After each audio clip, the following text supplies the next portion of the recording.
कपड़े धोने वाली बहू। शादी के पहले से ही विभा को कपड़े धोने का बड़ा शौक था। कभी नल के नीचे तो कभी तालाब के पास। अरे मेरी नीली वाली लुंगी नहीं दिख रही है।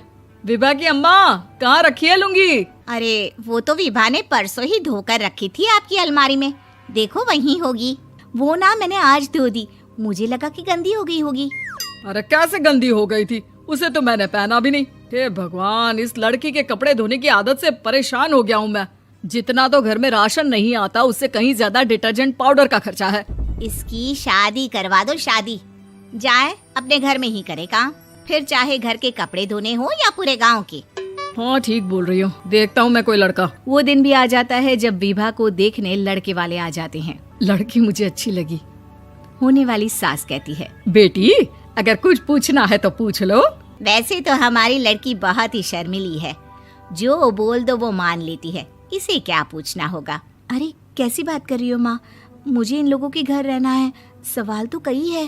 हाँ हाँ बेटा, पूछ लो ना, क्या पूछना है। आप लोगों के घर कपड़े कौन धोता है? सास का मुंह बन जाता है। देखो, अगर तुम ये कहना चाहती हो कि तुम्हें कपड़े धोने नहीं आते तो सुन लो, कपड़े मैं ही धोती हूँ, लेकिन तुम्हारे आ जाने के बाद मैं रुमाल तक नहीं धोऊंगी। अरे चुप रहना भाग्यवान, बहू बेचारी घर आई नहीं, उसे डराना शुरू कर दिया।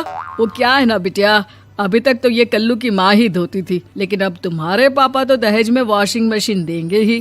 तभी विभा की माँ बोल पड़ती है, सवाल भी पूछा तो क्या। वैसे भाई साहब, मशीन की तो फिर भी कपड़े धोने की कैपेसिटी होती है। मतलब जो बिटिया दे रहे हैं ना विभा, इसे कपड़े धोने का बहुत शौक है।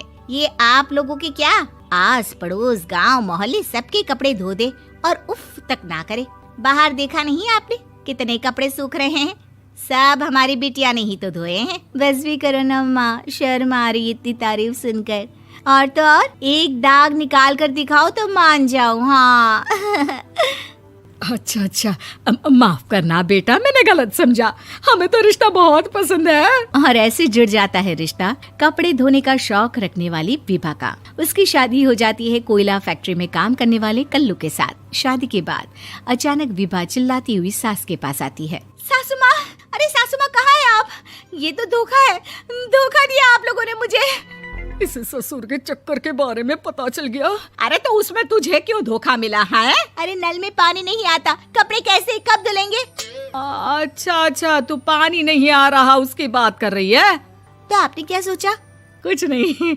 अच्छा, तेरी माँ ने कहा था कि कपड़े धोने का शौक है तुझे, याद आया मुझे। शौक बोलकर कपड़े धोने वाले मेरे जुनून को कम ना आके सासू माँ, कपड़ा धोना मेरा गुरूर है। तभी पति भी वहाँ आ जाता है। अभी मैंने इसे सनी देओल की फिल्म दिखाई है, उसी के डायलॉग मार रही है माँ। अच्छा सुन, साफ बता रही हूँ, पानी सुबह 4 से 6 और शाम को 10 से 12 आता है, समझी? विभा टाइमिंग सुनकर हैरान हो जाती है। ये क्या भूतों का मोहल्ला है? सुबह 4 बजे उठकर कौन कपड़े धोता है? 4 बजे टंकी में पानी जाता है, फिर सारा दिन धोना ना, किसने मना किया? अरे कैसी बात कर रही हैं? 200 लीटर की टंकी में कितने कपड़े धो लूंगी मैं? सुबह ही उठ जाऊंगी मैं। अब क्या था, विभा सुबह 4 से लेकर रात के 12 बजे तक कपड़े ही धोती रहती। एक रोज सास पड़ोस से निकलकर कहीं जा रही होती है कि साथ वाली कहती है, हाँ कल्लू की माँ, जरा ये बताओ कि 2 साड़ी है, 2 ब्लाउज और एक पेटीकोट और एक नाड़े वाला लंबा कच्छा। हाँ तो? अरे तो क्या, कितना लोगी धुलाई ये बताओ। धोबन दिख रहे हैं हम क्या? हमारे पति सरकारी नौकरी से अभी रिटायर हुए हैं और बेटा सुपरवाइजर है कोयला फैक्ट्री में। धोबन समझ रखा है हमें? हाय रे कल्लू की अम्मा, माफ कर दो, वो तो मोहल्ले में यही सब बता रहे थे कि तुमने बहू को कपड़ा धुलवाने के काम में लगा दिया है। सास को पड़ोसन की बात सुनकर गुस्सा आ जाता है। वो घर पहुंचती है जहां घर के बाहर ही इतने सारे कपड़े सूख रहे होते हैं जितने कि किसी धोबन के घर पर। अरे ओ कल्लू की दुल्हन, बाहर निकल। माँ जी यहीं आ जाओ, बाथरूम में चादर धो रहे हैं हम। अरे अभी हम धोते हैं, तुमको बाहर निकलो। ये आस पड़ोस वाले बोल रहे हैं कि हम बहू से कपड़े धुलवा कर उसे कपड़ा धोने वाली बना दिए हैं। अरे छोड़ो ना माँ जी, किन लोगों की बातों में आती हो? आस पास के लोगों का तो काम ही होता है कि वो किसी तरह सास बहू को लड़ा दे। बहू सारे घर के कपड़े धोती है, ये क्या कम है? बोलिए। सास को भी लग जाता है कि वो बहू का ये सनकीपन नहीं छुड़वा सकती, इससे अच्छा है कि खुद ही चुप हो जाए।